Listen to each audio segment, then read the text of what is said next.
रूप में ही पड़ेंगे। तो ये अंधे को अंधा ठेलिए है।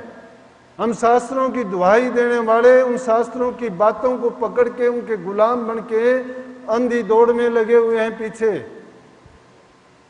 लेकिन अगर सोच के देखो तो क्यों कह दी गई ये बात कि गुरु ब्रह्मा गुरु विष्णु? कैसे है गुरु ब्रह्मा गुरु विष्णु और गुरु महेश? क्या गुरु पैदा करता है, क्या गुरु परवरिश करता है, या क्या गुरु विनाश करता है? फिर साक्षात उसको सब देवों का देव क्यों मान लिया गया? हाँ, करता है। इसमें मीन मेख नहीं है इतनी भी। ब्रह्मा का काम रचना करना है। जब तक तुम्हें गुरु नहीं मिलता है, तुम्हारे अंदर नाम का कुल्ला नहीं फूंका जाता, बीज नहीं डाला जाता। गुरु हर प्रकार की शक्ति के रूप में जीव के कल्याण का काम करता है, और जीव का कल्याण इस मंडल में जिसमें हम जिंदा हैं, इस ब्रह्मांड में जो हमारे लिए सामान बनाया गया है, ये हमारे फंसाने के लिए बनाया गया एक गुरु ही एक ऐसी चीज बनी है जो इस जीव के कल्याण का काम करता है।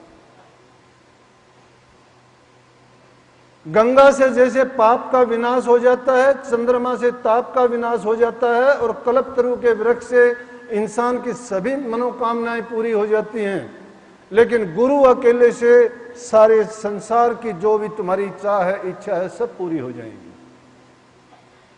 लेकिन दिल में अपने में साच होनी चाहिए। जब हमारे दिल में यकीन नहीं है, श्रद्धा नहीं है, हम ठोकरें खाते फिरते हैं, कभी इधर गए कभी उधर गए, मन में यकीन नहीं, तसल्ली नहीं।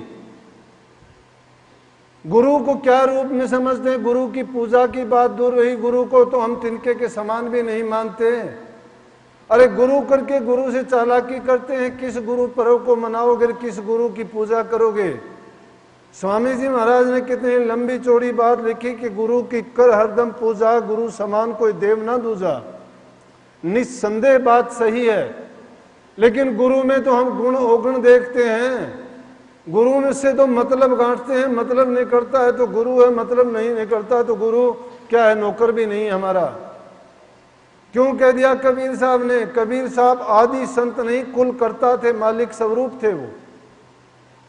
और उन्होंने जितना कहा, उन्होंने इतनी बाणी, क्या मैं कहता हूं, कोई भी अगर इस संसार में जितने मत धर्म पंथ चले हुए हैं और जितने भी अध्यात्म मार्ग पर चलने वाले अनुयायी हैं या उस गामी हैं, उस रास्ते पर जो अपना के उस मार्ग पर चले हुए हैं, कोई भी बात उठा के देखोगे कबीर साहब की बाणी में ही जवाब मिल जाएगा।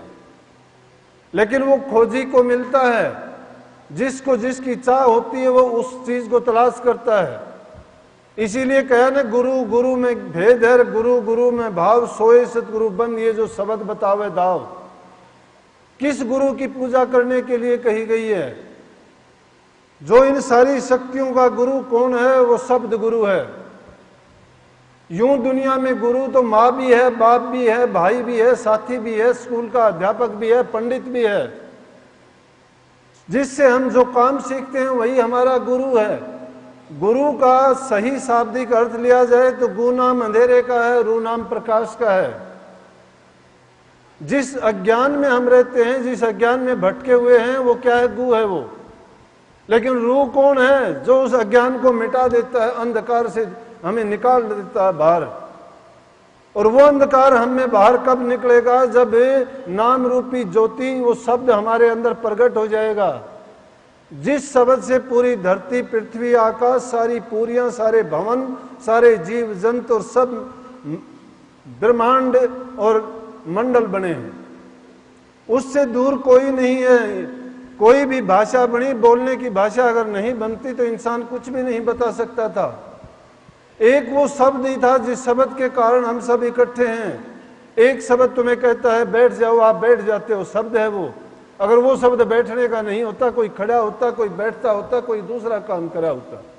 लेकिन ये बैखरी बाणी का ही शब्द जब इतना काम करता है कि बैठने का इशारा करने से बैठते हैं, बोलने से, गाने के लिए कहते हैं कोई गाता है, सोने के लिए कहते हैं सोता है, लेटने के लिए कहते हैं लेटते हैं, भूख के लिए कहते हो रोटी चाहिए, कि भूख लगी और प्यास के लिए पानी मांगते हो, ये तुम सारा शब्द के द्वारा प्रकट करते हो। तो वो सतगुरु वंदना है, उसी सतगुरु की पूजा कही गई है जो सतगुरु तुम्हें उस शब्द का भेद दे दे